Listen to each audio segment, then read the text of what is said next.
soxna Fatou Blondin Diop di wax ne ku ko xam ne engagement am mosul am fay te loolu la ñu soxla boo gisee ñu kontaan trop ci ñëw ci meeting bi dafa nekk meeting boo xam ne amul paas booy ñëw doo jël oto doo def dara da ngay toog amul nag boo amul paas ba pare amul fay booy dugg ba pare nag rax ci dolli mu am tàccu dafay neex moo tax ñu ne lii gouvernance sobre la ute naa ñuy wax gouvernance sobre et vertueuse te li ñuy def moom mooy gouvernance sombre et vicieuse ñaareel bi tax ma sawar ci meeting bi mooy mémoire u sénégalais yépp dafa am bu ci sax mooy opposition politique bi nga xam ne président Ousmane Sonko incarné na ko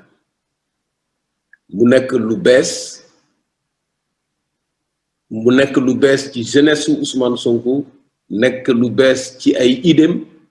nekk lu bees ci ay conviction nekk lu bees ci ay positionnement ba pare nekk lu bees ci résultat yi mu am ci élection présidentielle 2019 nekkit lu bees ci stylam maanaam ni muy doxale nga bëgg ko nga bañ ko ñëpp a war a nangu ni Ousmane Sonko chance la ci Sénégal te xale yi dañ ko war a jël comme exemple man de samay xale yi parti bés bu nekk dama leen di wax xool leen ci kii ñun ñi nga xam ne nag ay mag lañu fu ne ñu jaar fa gis lu ne dégg lu ne fekkee lu ne dañu am devoiru protection bu ñu gisee valeur bu mel noonu boo xam ne li koy yëkkati moom mooy Sénégal suñu dajeeg moom nag yàgg na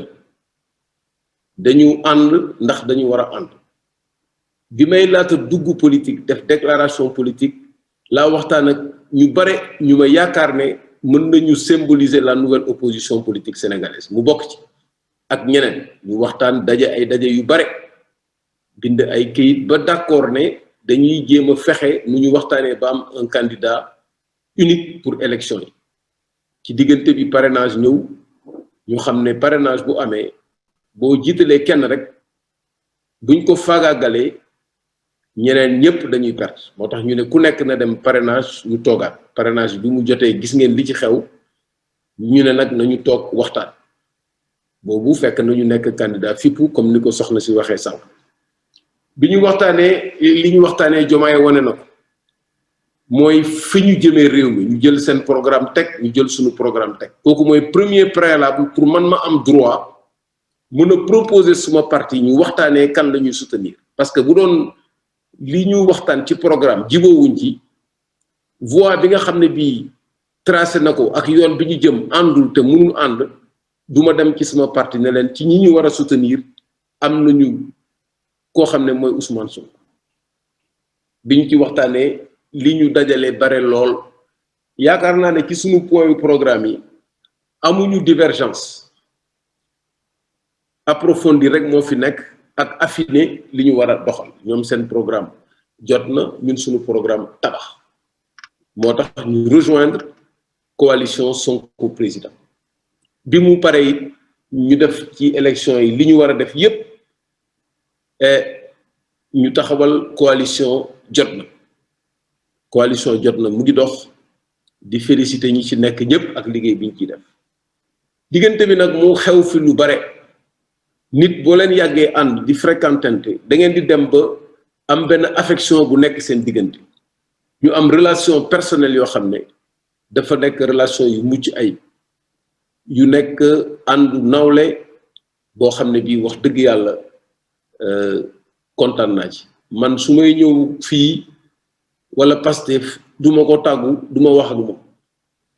ñëw naa plusieurs fois ci ay forumu Pastef soxlawul sax ma koy woo naan ko Ousmane maa ngi dem fii sa gars yi ñoo ma invité ci lii jaru ko parce que xam naa ne sama kër laa ñëw moom it même chose dañuy waxtaan ci lu ne di discuter ci lu ne te ñu xam ne ñun de yaakaar nañu ne mën nañu am yaakaar ci moom kon nag yàlla yombal lépp ñun suñu conviction mooy que dañu war a rembourser gis ngeen soxna si ni mu détaillé fi ñu jaar lu ci ëpp état bi ak peuple sénégalais moo tax ñu mun fi jaar parce que bu ñu demee ba am yenn jaar-jaar yi ci wàllu jàng ci école publique la ñu jàngee man mosuma def école privée kon dañu war a delloo njukkal suñu réew kon nag ñun delloo njukkal suñu réew mooy def politique autrement pour ñun la politique c'est l'hommage que nous rendons au peuple quand il n'a pas encore pris son destin en main bés bu peuple bi jëlee destin en main soxlaatul ñuy politique parce que bu boobaa lépp dina jaar yoon moo tax ñu kontaan lool ci daje nit ñi sonn nañu mais laaj na ñu waxtaanee ay ponc yu ndaw rek du gudd benn bi mooy wane fii àdduna ak réew mi toll ci jaar-jaar toll nañu ci incertitude yoo xam ne instabilité boo xam ne ak incohérence yoo xam ne loolu ku ko xamul rek doo mën a politique am engagement boo xam ne bii dafay sax bu njëkk bi mooy ñetti koñ moom mooy triangle bu njëkk bi mooy lëndëm bi nga xam ne bii yoon yi lëndëm na ko ci àdduna bi ak Sénégal surtout ci jeunesse bi ak crise identitaire bi mu àndal léegi nit ñi dañu dem ba reconnaître tuñu sax nit ñi seeni conviction religieuse seen conviction personnelle accepter duñu sax diversité ak différence ba nga xam ne dafa nekk source xeex yu bare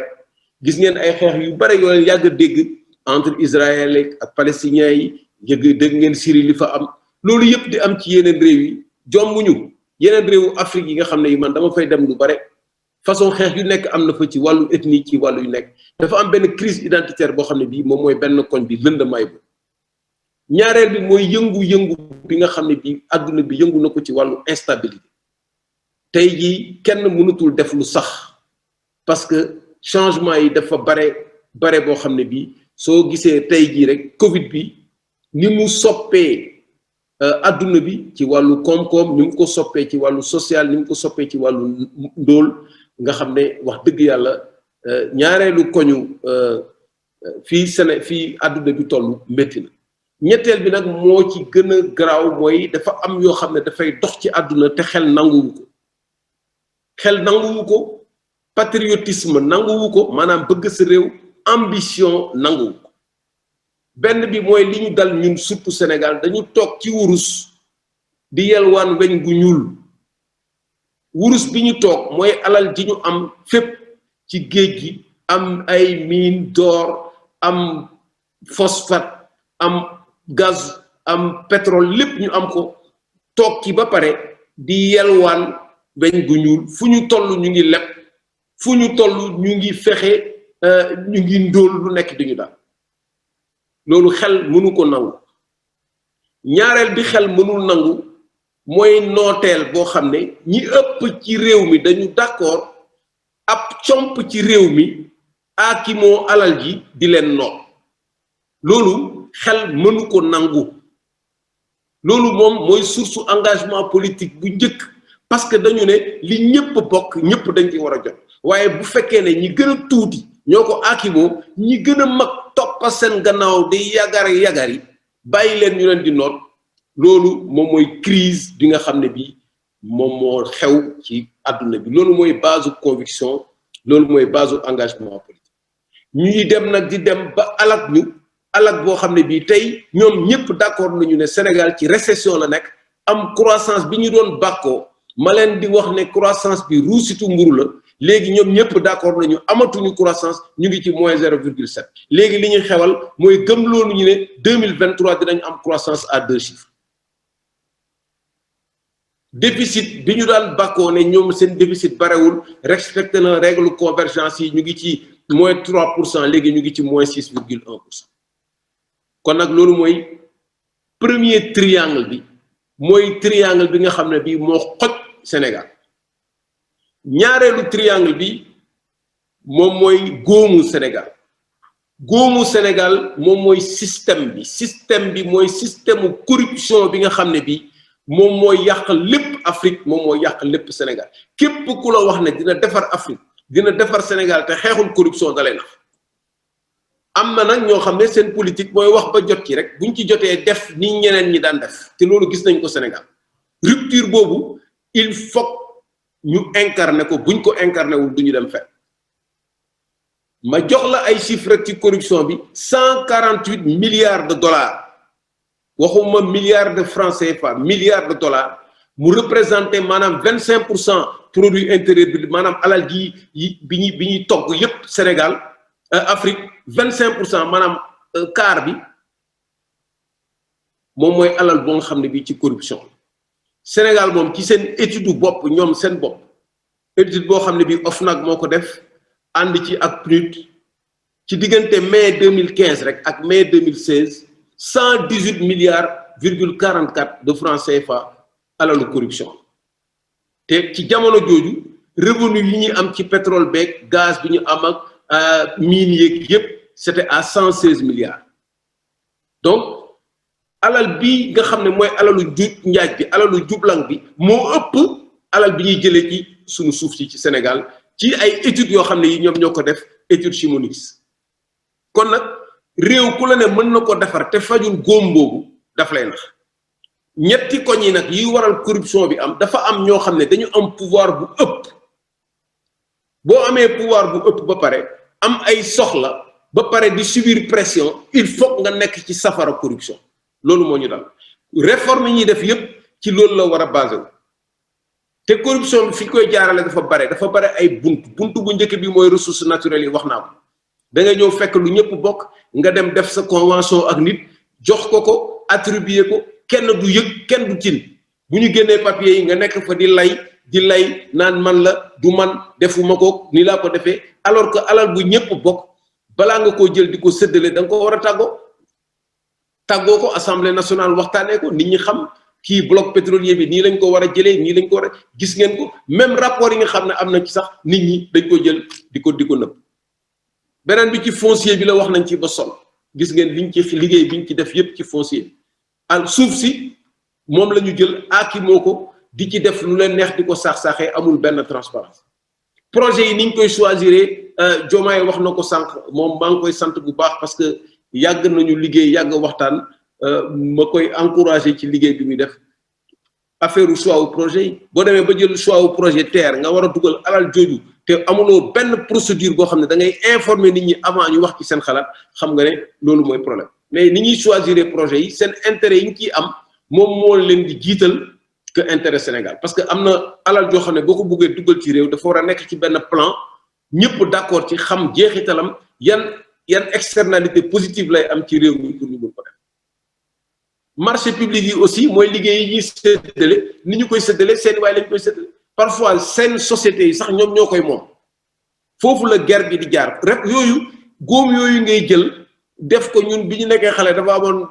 mercure korom ak ay poudre joo xamoon mu tëdd dañuy jël góom bi xoos ko ba mu set wicc pour mën koo faj loolu boo ko xoosul ba mu wicc nit ki jooy ba mu saf nga def ci alcool ba mu désinfecté wu doo ko mën a faj beneen bi mooy dilapidation yi moom da ngay gis alal joo xam ne ji mais boo gisee alal ji ni ñu koy dépenser sax nga xam ne ñaxuñu ko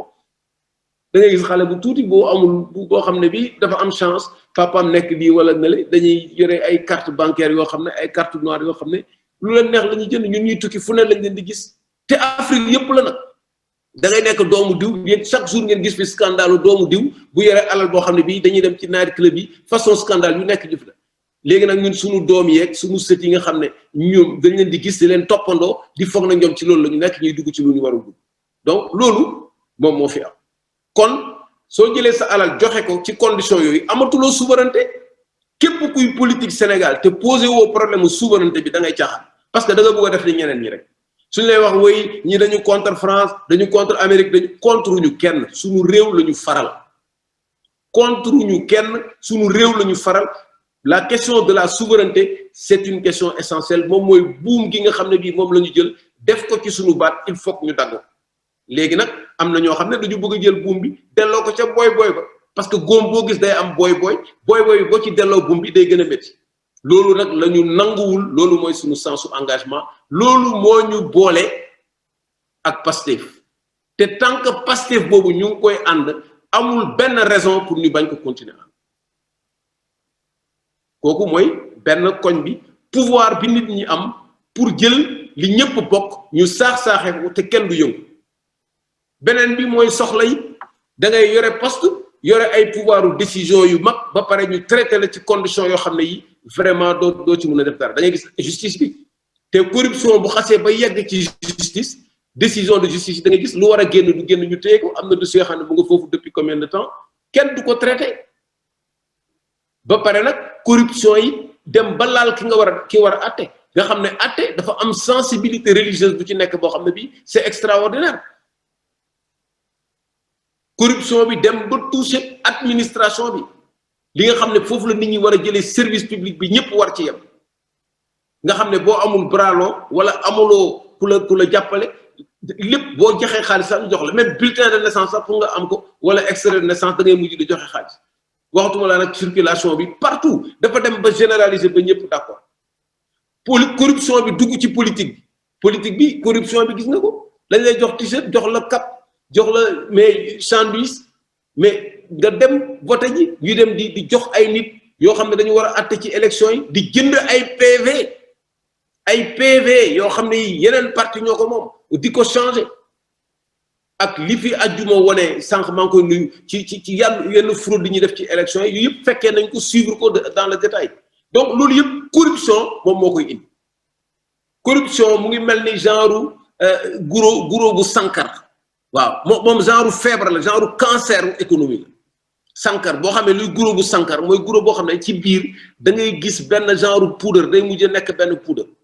loolu moom mooy corruption boo xam ne bi bu atteindre administration atteindre justice atteindre économie bi ñi nga xam ne ñi ñoom ñoo yore mbir yi waroon ko doxal ba ñëpp bokk ci nga élire leen ñu jël ko ëlbati ko pouvoir bi ñu leen jox pour ñu defar sa réew dañ ko ëlbati ko di la ko kàccire loolu moo ñu dal besoin yooyu nag ñu am da nga war a fexe ba képp ku nekk ci administration nga mettre ko dans de bonnes conditions def réforme yi nga war a def ku nekk justice nga nekk ko dans de bonnes conditions parti politique yi di jouer dans la transparence nga xam ne besoin yooyu dina tax nit ki du soxla alal ba pare nag nga surveiller li ci des nag mooy pression yi Sénégal moom ku jóg rek am nga sa pression da ngay def façon groupement bu nekk ay lobby yu nekk nga fiy gis lobby yoo xam ne fu nekk la ñuy jógee ci àdduna bi da ngay jékki-jékki rek ñu indil la benn sujet boo xam ne bi intéressé wul Sénégal li ci côté yépp nag lobby yi dafay am lobby yi bu ñu ñëwee ci pouvoir bi la ñuy dem pour am lu ñu am bu ñu ko amul indi coow tuuti nga woo leen jox leen loolu mooy le triangle de feu de la corruption ñetti koñ bii moom il faut que nga toj ko pour mën a defar parce que ñetti koñ bi mooy góor léegi nag nga jàll ci ñetti koñu defar bi moom mooy ñetti koñ bi nga xam ni moom mooy garab bi ban saafara nga war a indi parce que politique du ñëw rek ne da ngay wone fan la fay yi nekk da ngay indi ay proposition alternative moo tax ma kontaan trop ci intervention yi ma fi dégg Serigne bi Tall def na intervention ci affaire immigré yi expliqué yu bare Diomaye aussi def na ko ak ñi fi intervenir yépp wone ne dafa am ay solution képp ku leen gëmloo ne amul solution def ko xamul wala bëgg ko def wala amul intérêt def solution yi nag moom mooy programme yi ñu leen di wax moo tax il faut ngeen di jublu ci programme yi di xool li ci nekk ñun suñu parti am nañu programme bu ñuy wax programme tabax biñ ko commencé liggéey 2015 la avant ñuy dugg politique 2015 ba 2018 dañ ko liggéey ba mu sotti ñu doog a nag engagé wu politique parce que mënoo engagé wu politique te amuloo offre projet de société am na ñoo xam ne ñu ngi laaj réew mi tey fii Sénégal boo leen joxoon réew mi dañuy daw parce que xamuñu fu ñu jëmee réew mi wala nga woo leen ci benn plateau télévision ne leen bu la joxoon réew mi lan ngay def xamuñu ko te terewul nit ñaa ngi leen di woteel kon ñetteelu triangle bi ñetti koñ pour tabax réew da ngay seet fan ngay jëlee alal ji fooy jëlee alal ji fi nga koy jëlee ci li nga am la yaa xëyta mu laat li nga am mooy say ressources nga structurer ay financement ci say ressources ñun dañu gëm ne dañu war a def lu ñuy wax battering maanaam genre troc la boo xam ne da ngay jël sa ressource nga tayle ko moom mu indi pourcentage nga indi pourcentage ngeen dem sur le marché financier indi xaalis liggéey nga defar say infrastructure moom mu extraire une partie de tes ressources li ci des nga jël ko transformer da ngay def ay partenariat public privé waxuma la comme ni ñuy defee autoroute bi de partenariat public privé boo xam ne bii day nekk gagnant gagnant nga négocier ko à mémoire égale mais pour nga négocier à mémoire égale il faut que yow nga bañ a corrompu parce que bu fekkee yow ki ngay négocier balaa moo wax yow indil la saagu xaalis lu mu la wax nga ne ko da nga yàkkamti waxtaan bi jeex sax ba nga dem jëndi bu dee siise nga dem jëndi mburu lu ñu wax nga ree lu ñu la signaloo nga signalé ko fone yaa ci rek fekk yaa ngi trahir sa peuple yaa ngi trahir sa état yaa ngi trahir les générations futures donc loolu moom mooy première source bi fi ngay jëlee xaalis sunu administration yi les régies financières on perd encore beaucoup d'argent am na réforme yi ñu war a def ay interconnexion yi ñu war a def foncier bi am na lu ci war a exploiter wuñ ko li ñu war a def ba am sunu xaalis bi ñuy defaree sunu réew mu ngi fi amul werante mu ngi fi am nañu alal ju doy buy defar sunu réew am nañu nit ñoo xam ne ñi mën nañ ko defar fii ak bitim réew moom laay wax niiru yóor bi nga xam ne moo nekk ci diaspora bi dinaa ci dellu si niiru yóor bu nga xam ne ce nuage de cerveau bu ñu ko matché avec les ressources naturelles yi ñu am ak les ressources humaines yi nga xam ne ñu ngi des ci réew mi dañuy defar réew mi parce que amul xam-xam bu xeetu xam-xam boo xam ne bii amuñu ko pour defar tout Sénégal kon nag kooku moom mooy fi ñuy jëlee alal bi boo ko jëlee ba pare nag noo koy jëfandikoo foofu tamit option yi dañ ko wute xam nga jëlee bi bokkul ak jëlee leb bi waxuma kenn du leb de waaye leb dafa am noo koy defee ak foo koy dugal waaye leb boo xam ne bii ki ngay lebal moo lay jox entreprise yi nga koy defar moom moo lay jox entreprise wax la secteur yi nga koy dugal parce que moom li ko intéressé mooy remboursement mais boo demee ba càng mais day toog xool aujourd'hui Sénégal dañu inscrire ci initiative suspension du service de la dette maanaam li ñuy teg ci dette bi commission yeeg yooyu intérêt yi parce que mënatuñu fay boo ko defee ñu yóbbu la dégradation yóbbu noté la ne la Sénégal de moytu leen ko perspective négative la nekk wala ñu wàññi sa note képp koo bëgg a lebal ci muy bailleur privé ou public dañuy xool ba pare yokk intérêt yi wàññi échéance pour nga am sax benn endettement boo xam ne bii dafa nekk endettement bu woyof sax dootoo ko mun a am loolu mooy système boobu ñu nekk moo tax bi ñuy jógee fii ne dañuy laajte nañu wàññi nañ leen baal dette bi man leen da ngeen di caaxaan parce que système bi ça ne fonctionne pas comme ça même booy ñaan pour ñu wàññi la sa dette da nga war a wax boo lebaatee noo koy utiliser tu restes toujours dans le même système donc sa alal ngay déparé léegi nag di nga leb ci yoo xam ne yi boo ko lebee di nga ko mun a rentabiliser rapidement ba pare nga mun a rembourser rapidement nga wàññi service su dette nga wàññi sa dette génération future yi ñoom ñoo koy fay loolu moom mooy fi ngay jëlee alal bi mooy benn koñu triangle boo ko jëlee ba pare nag nga dugg fi nga koy jëfandikoo bi ñaari axe la benn bi mooy industrie Sénégal dañu amul politique industrielle dégg ngeen toujours président Ousmane Sonko di ko expliquer à l'Assemblée nationale amuñu politique industrielle ku am politique industrielle da ngay am benn schéma bu lay permettre ce produit agricole yi nga mën ko transformer nit ñi mën a liggéey ce produit minier yi nga mën ko transformer man liggéey naa ak ay réew yoo xam ne yi dañu signé woon yu mel noonu gaa ñi jël mujj bàyyi ko jël ressources minières yi di ko jéem a exporter mais réew mi dañu bañ ne leen il faut ngeen transformer une partie sur place nit ñi mën a am ay liggéey ñu créer ay usines nga mën a créer infrastructure yëpp nit ñi mën a liggéey ba pare nag nga jël xaalis bi nga orienté ko ci secteurs yi nga xam ne yi moom moo lay jox croissance inclusive boo xam ne ñëpp dinañ ci jox secteurs yooyu ñëpp xam nañ agriculture la bay dundee bay denc bay jaay bay weccee bay soppi yëpp liggéey bi président Mamadou Dia commencé woon na ko fi ñu faagaagal il faut que ñu reprendre ce travail là Sénégal bi mu amee léegi investissement yi ñu war a def ci agriculture bi defuñu ko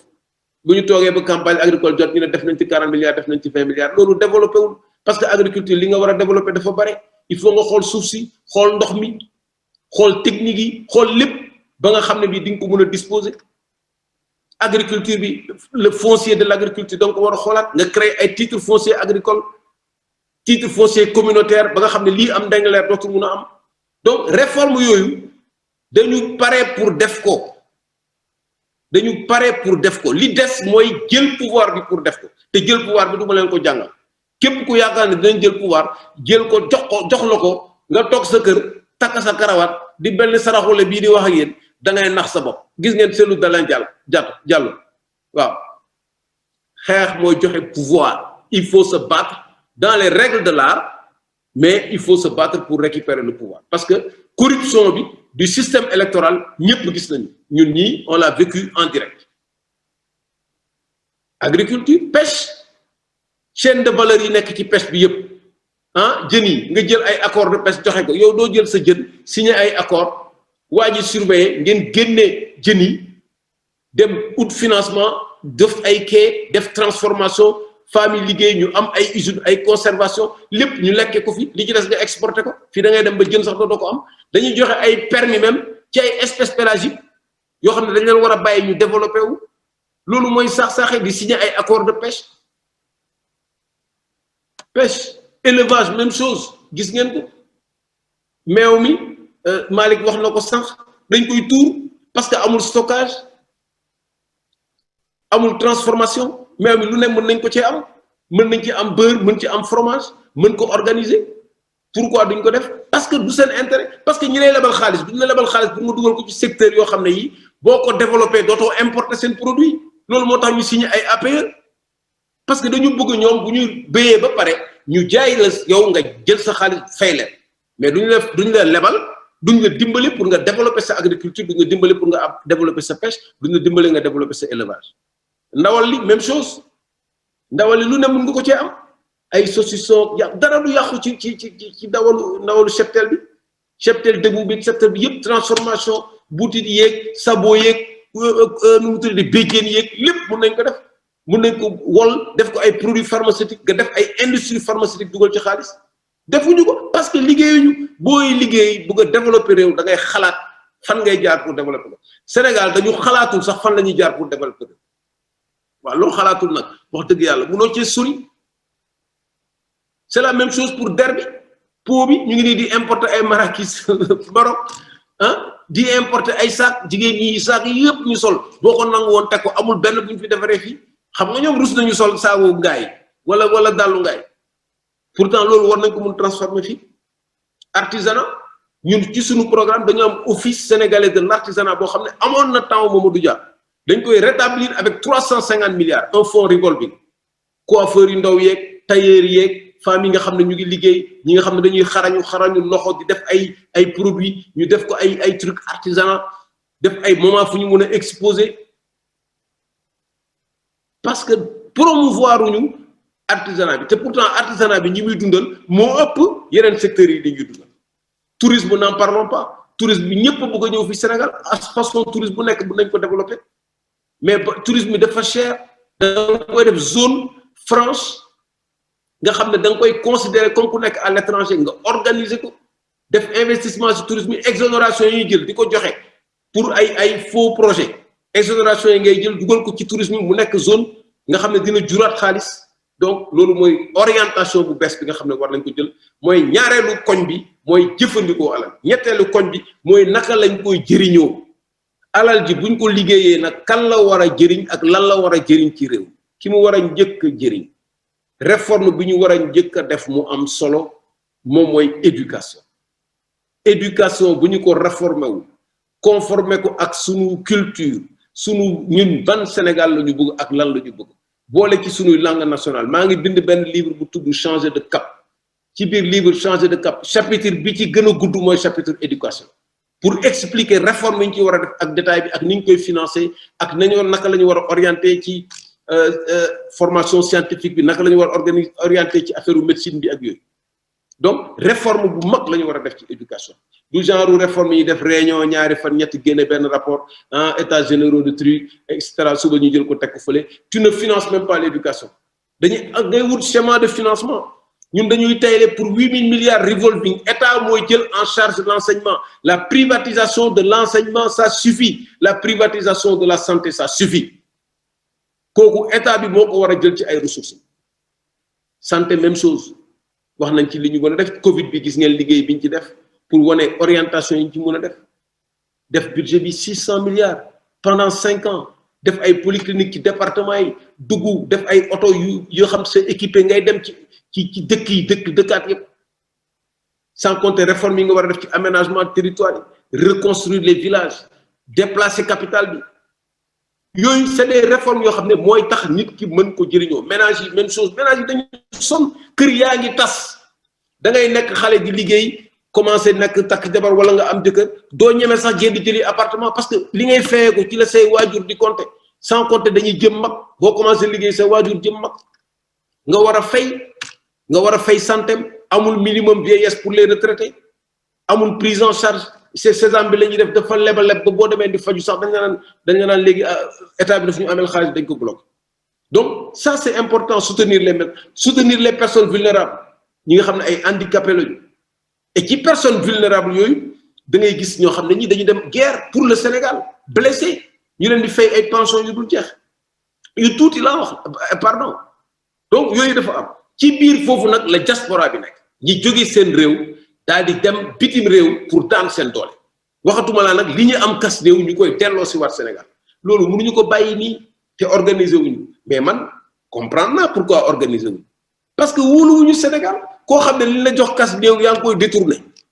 duma la denk sama xaliss pour nga ci liggéey parce que dang koy détourner yow ni ngay joxé sa xaliss sa numu tudati sa cousin Touré pour mu tabaxal la mu lek ko boko joxé état bu corrompu non la koy lek motax nit ñi duñu jël dañuy jël sen xaliss rek jox ko fu muy mujjé consommation ciép ciéré douté waaw ba paré nak liggéey fi nga nek fofu lolu dina ci delu ci tout à l'heure ci dernier triangle bi hein fi nga nek fofu nga nek fa ci situation bo xamné bi état bi du la falé donc pour défarat réew mi tabaxat ko da ngay out solution bi moy nga sét fi ngay jëlé xaliss bi ni nga koy jëfëndiko ak ni nga koy jëriñ lolu mom moy suñu programme tabax té ci point yu bare mun naa wax ci yépp sur le fond amna lo xamné li ñun ak jotna ñoo ci bokk bu ñuy xalaat ñoo bokk ay conviction ci côté boobu dernier triangle bi nak moy fi ñu nekk ni affaire diaspora certificat d'échec bi wane nako li ñuy wax né yépp réew mi baaxul yàqu na li wane nako affaire immigration clandestine nit ki xamné fi dé la mu né na dem parce que awma benen pexe 2006 la bind ben talif tudé ko yaayi bayam dama ko 2006 la ko wër man ko gis 2016 waxtaan ak mom gis xam histoire yépp lu mu démé di ci woné lan moy motiver xalé yi pour ñu dem mais nit ñi xalé yi bo leen joxul ñu tok ci lu tay dañuy dem kon politique bobu man fogona bi may bind poème bi en 2006 duma tok 14 ans après phénomène bi gëna accentué donc amul politique de migration au Sénégal nañu waxante deug ku gis document buy fixer la vision de l'État sur la migration nga won mako amul c'est un phénomène qu'il ne maîtrise pas amna jamono amon na état bi né légui antichambre immigration bi vallée bi la nañu jël amna aussi ño xam dañ leen recruter di leen yobbu dans les pays africains ñu nek ay ouvriers nek ay menuisiers parce que dëkk yoy dañ ko manqué won amon na mais bi lolu cassé dañu mujjé bayyi immigration bi librement ñu bayyi mu am ay centre nak yo xamné maîtriser ko Sandaga centre vallée famille les villages ñu commencé cotiser di yobbu nit ñi état bi xamul ñaata nit ñoo nek ci immigration xamul nit ñi sen déplacement amul ben statistique parce que topato ko té aujourd'hui la technologie permet de l'avoir avec des blockchains qui sont des systèmes de stockage et de transmission des informations mën nga recenser ñep kon nak affaire immigration bi ñetti koñ la aussi koñ bu ñëk bi moy nga waajal ñi bëgg dem man dama d'accordul ci ñi wax né bu len dem amna solo dem amna importance ci suñu réew ñun sénégalais nous sommes des voyageurs té réew yi amna liggéey bo xamné war nañ ko fu mëna def ñom ñëpp magat nañu té amnañu doolé ñun amnañu jeunesse bo xamné war nañu dem outil fa alal pour delu ci donc da nga leen di waajal ci walu formation professionnelle nga signer ay accord la vraie diplomatie consiste à négocier les conditions de traitement de tes compatriotes à l'étranger lolu moy diplomatie ak les conditions d'investissement dans ton propre pays képp ku la wax benen diplomatie lay def dañuy yak xaliss rek dégg na diplomatisation sen jabar dañ leen di fay 500 000 par mois comme ça alors diplomatie amu fi diplomatie vraie diplomatie moy nga fexé ba sa compatriote yi nek fofu nga régler sen problème naka lañ leen di régulariser naka lañ leen di traité yan conditions de travail lañu am naka lañ leen di fajee prison yi man bi ma nekkee avocat di dem ci procès yi dans les à Paris ci yenn tribunaux yi dama doon jaxle africains yi rek ngay gis ak naar yi amuñu benn protection amuñu benn défense kon loolu mooy organiser délinquance dañuy dem ba dootuñu ko mën ñu dugg ci ay loo xam ne ay tooxi doole la donc waajal leen def formation professionnelle négocier avec les pays négocier co-signer accord économique ne ko man de dama am ay xale yoo xam ne dañu bëgg a dem waaw ñaata visa laay am ñaata profession lañ leen di def loolu moom mooy négociation pour l'intérêt de ton pays nga taxawal ay procédures yu leer signer ay convention nga préparer à la personne à s'adapter nga jàngal ko làkk bi ba pare nga préparer ko au retour évidemment am na ñoo xam ne bëgguñu dellu si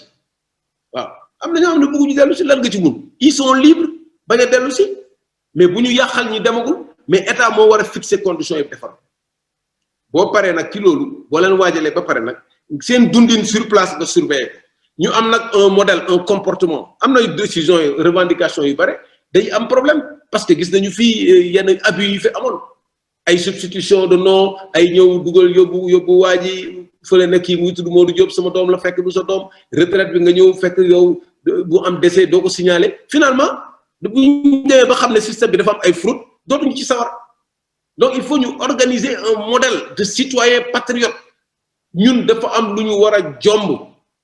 parce que ñun ay sénégalais lañu Sénégal dañu am valeur am ay mag ñu baax ñoo xam ne ñoo tëgg réew mi colon yi nekk fi di forcer ñoom ñu développer ba aujourd'hui am nañu suñuy diine am nañu suñuy valeur am nañu suñuy croyance yu bokkul ak ñoom fayda boobu ñu amoon nag mag ñi am ko ñun ñoo ko war a am tey ak suñu rakk yi ak suñu doom yi loolu moom mooy suñu identité ba nga xam ne boo gisee sénégalais nga respecté ko loolu am na ba léegi am na mos na am ñun dañu yàgg tukki boo ñëwee ne je suis sénégalais ñu tuddal la ay tur yoo xam ne da ngay kontaan image boobu moom moo baax ci sénégalais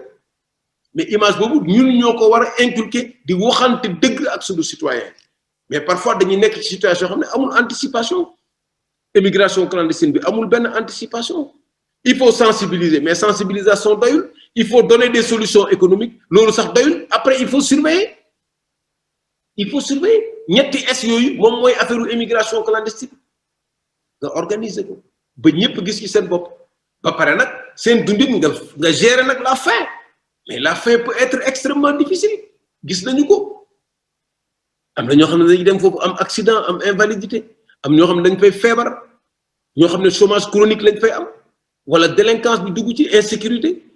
am ñoo xam ne dañuy retraite dépouille mortel sax nga faatu ñuy cotiser pour indi la